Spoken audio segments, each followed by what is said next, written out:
പ്രഭാത പ്രാർത്ഥന.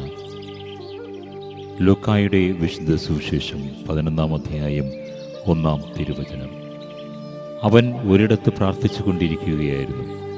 പ്രാർത്ഥിച്ചു കഴിഞ്ഞപ്പോൾ ശിഷ്യന്മാരിൽ ഒരുവൻ വന്നു പറഞ്ഞു, കർത്താവേ, യോഹന്നാൻ തൻ്റെ ശിഷ്യരെ പഠിപ്പിച്ചതുപോലെ ഞങ്ങളെയും പ്രാർത്ഥിക്കാൻ പഠിപ്പിക്കുക.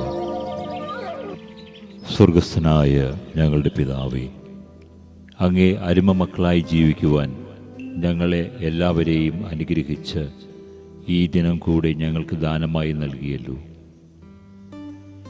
ഞങ്ങൾ പ്രാർത്ഥിക്കുന്ന ഓരോ അവസരത്തിലും പിതാവേ എന്ന് വിളിച്ച് പ്രാർത്ഥിക്കുമ്പോൾ ഞങ്ങളെല്ലാം അങ്ങയുടെ മക്കളാണെന്നും ഞങ്ങൾക്കെല്ലാം ഒരു അപ്പനെ ഉള്ളൂ എന്നും ഞങ്ങളെല്ലാം അങ്ങേ മുഖം പ്രതിഫലിപ്പിക്കുവാനുള്ളവരാണെന്നും ഞങ്ങളിൽ എല്ലാവർക്കും ഒരേ ഉറവിടമാണ് ഉള്ളത് എന്നും അതുകൊണ്ട് തന്നെ ഞങ്ങളിൽ ആരും വലിയവരോ ചെറിയവരോ അല്ലെന്നും ഞങ്ങളെല്ലാം സഹോദരി സഹോദരന്മാരാണെന്നും ഉള്ള സത്യം ഈ ദിനം ഓരോ നിമിഷവും ഞങ്ങളുടെ മനസ്സിൽ ഉജ്ജ്വലിപ്പിക്കണമേ.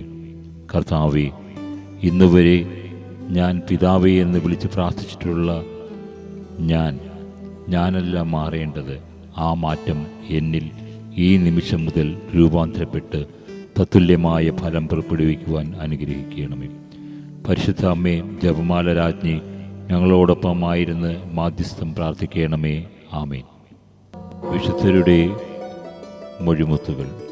വിശുദ്ധ ലൂയിസ് ബെട്രാൻഡ്.